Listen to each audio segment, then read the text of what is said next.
If there is one practical thing that Democrats can do right now that would help them regain power, it's never speak to Trump in person. No, I'm kidding. That's stupid. No, it's this. Inspire your moderates to vote in the primaries. Get that base excited. You have the numbers. After Congressman Moulton made his comment about his daughter not getting run over, he added, "But as a Democrat, I'm supposed to be afraid to say that." Well, then change what you're supposed to be afraid of. The DNC is in turmoil, and Maher isn't pulling any punches. You might think a party without leadership, vision, or a clear message would get his sympathy, but instead, he's lighting them up. The outspoken Real Time with Bill Maher host went after AOC and the Democrats for refusing to learn from their last brutal loss. And it was blistering. Let's get into it. People ask me all the time, why haven't you ever had Hillary or Bill Clinton on? Why didn't you have Kamala on during the last campaign? You think we don't ask? We ask these people every week. They say no. It took 8 years and a petition to get Obama on. And these are people, all people I voted for.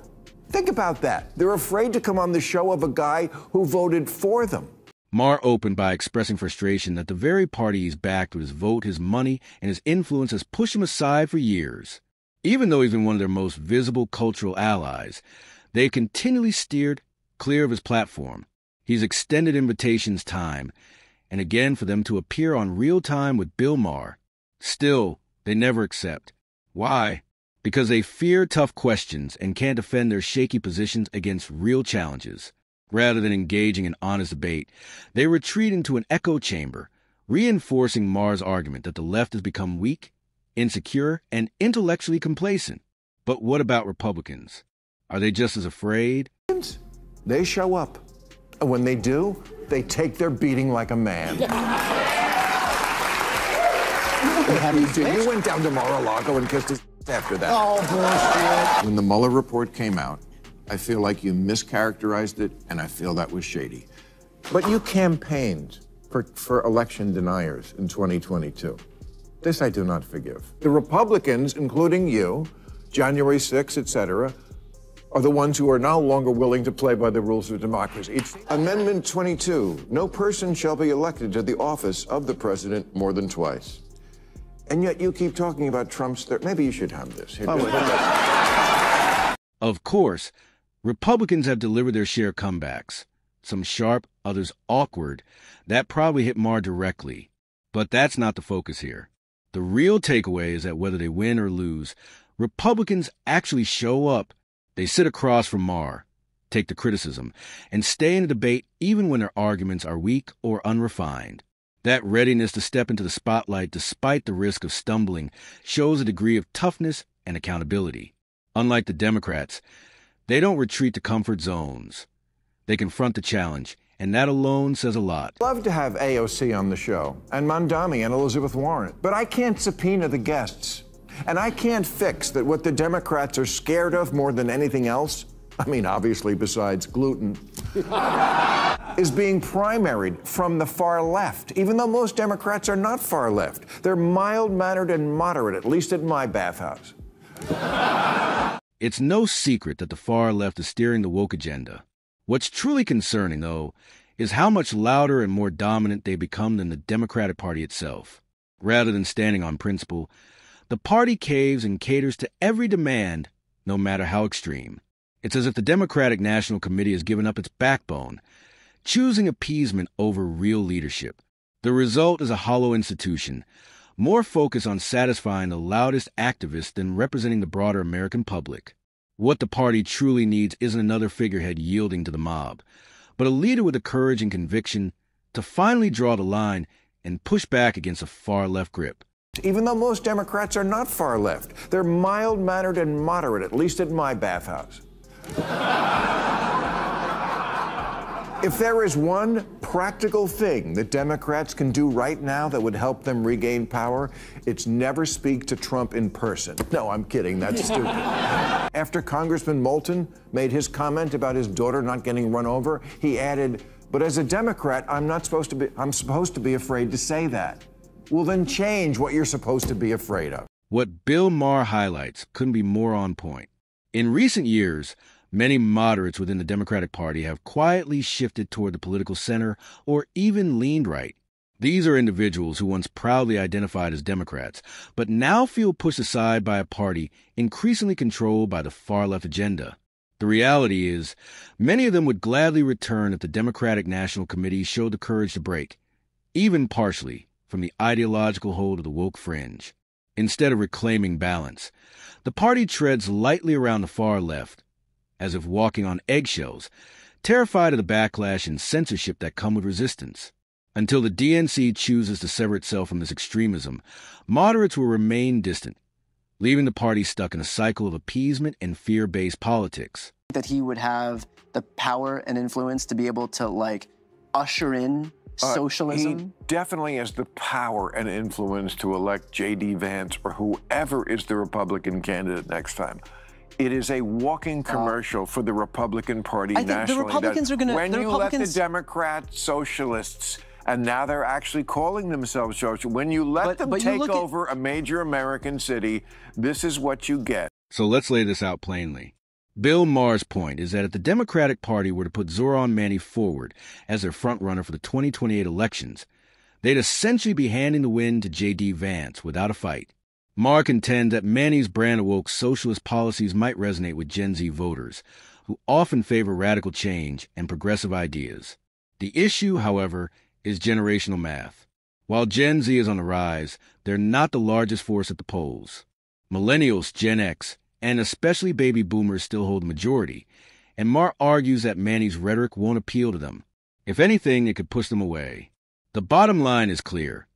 Placing the party's future on a far-left figure like Mani amounts to political self-destruction, a move that would all but secure a Republican victory.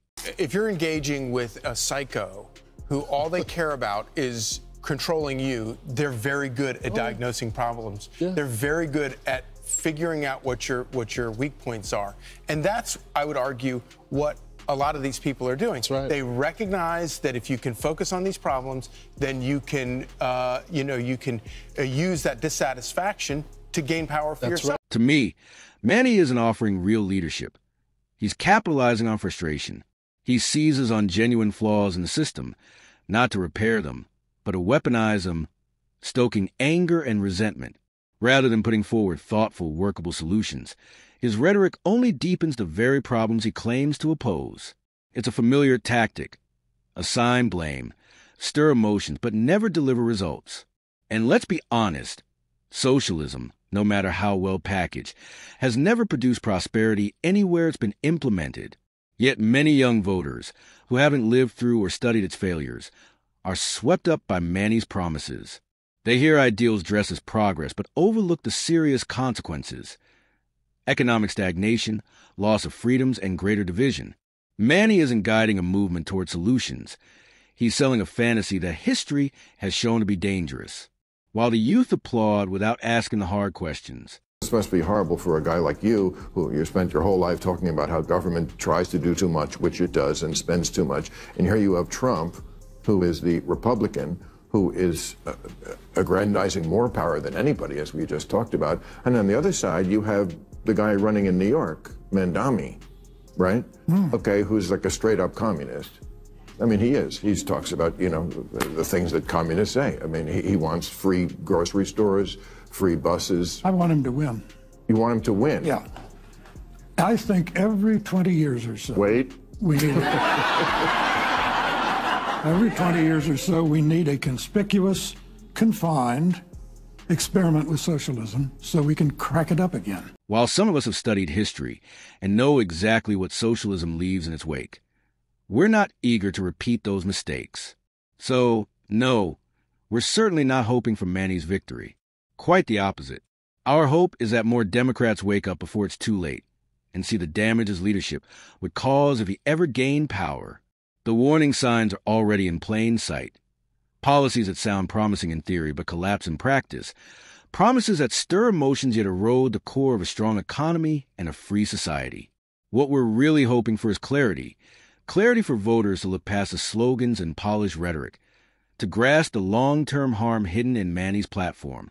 If Democrats truly value their party's survival, they'll block him at the ballot box before he drags it into ruin. Socialist slogan used to be, workers of the world unite, you have nothing to lose but your chains. The new socialist slogan is, trust us, this time it won't be a mess. So, when the post-war Labour government in Britain was about to get started, one of their leading lights was a socialist named Nurian Bevan. He said, what could go wrong? He said, we have a nation bedded on coal, surrounded by fish. It would take an organizational genius to have a shortage of either. In 3 years, they had a shortage of both. That's socialism. On paper, socialism can seem enticing, a utopian vision where everyone shares equally and no one is left behind. But in reality, it has consistently turned out to be far worse than capitalism. At least with capitalism, even with its flaws, effort, creativity, and persistence often lead to real rewards. You have the opportunity to build, to earn, and to create a future for yourself and your family. Socialism, on the other hand, flips that promise upside down. In practice, it becomes a system where the illusion of equality hides a power grab by the elite. They seize the bulk of the benefits, while ordinary people, no matter how hard they work, are left with nothing. The outcome isn't fairness. It's stagnation, bitterness, and poverty masquerading as progress. History has proven again and again, socialism doesn't liberate people. It traps them. One must tell the usual suspects on the far left that the saying is, when you're in a hole, stop digging, not keep digging. Talk about doubling down on what got you in the first place. Even the one concession I've heard a few people on the losing side offer, that liberals should stop saying the Trump voters are stupid, comes with a kind of unspoken parentheses. We know they are stupid, just don't say it. Unfortunately, that's exactly how the left often views the right, as ignorant, backward people incapable of basic reasoning. It's a stereotype they cling to, a convenient narrative that lets them dismiss conservative voices without ever addressing the arguments. To them, anyone who supports MAGA or holds right-leaning views must be uneducated, unenlightened, or morally flawed. Meanwhile, they cast themselves as the enlightened class, the wiser, more compassionate, morally superior side. But history shows this arrogance is their fatal weakness. When you spend all your energy looking down on your opponents, you underestimate them. And when you underestimate them, you lose. That's the left's blind spot. Their endless self-congratulation keeps them from seeing the real frustrations motivating millions of Americans. Frustrations no amount of smug moral superiority can simply erase. You can't define woman, I mean person who menstruates. You're the teachers' union education party, and you've turned schools and colleges into a joke. You just lost a crazy contest to an actual crazy person.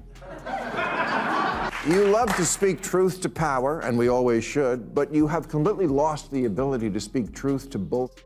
At the end of the day, the issue with the Democratic Party and the far left isn't just their policies. It's their arrogance, their pandering, and their unwillingness to learn from history. From Bill Maher's warnings about the risks of elevating woke socialists like Manny to the disillusionment of moderates who feel deserted, the message couldn't be clearer. Socialism might sound appealing in theory, but in practice, it has only concentrated power among elites while leaving ordinary people in poverty. Yet, blinded by self-righteousness, the left still convinces itself it's morally superior while dismissing conservatives as ignorant. That arrogance has always been their downfall. If Democrats continue caving to the loudest activists instead of standing for reason and balance, they won't just lose voters, they'll lose their future. America needs leaders with courage, not figureheads too timid to stand against extremism. And with that, we wrap up today's video.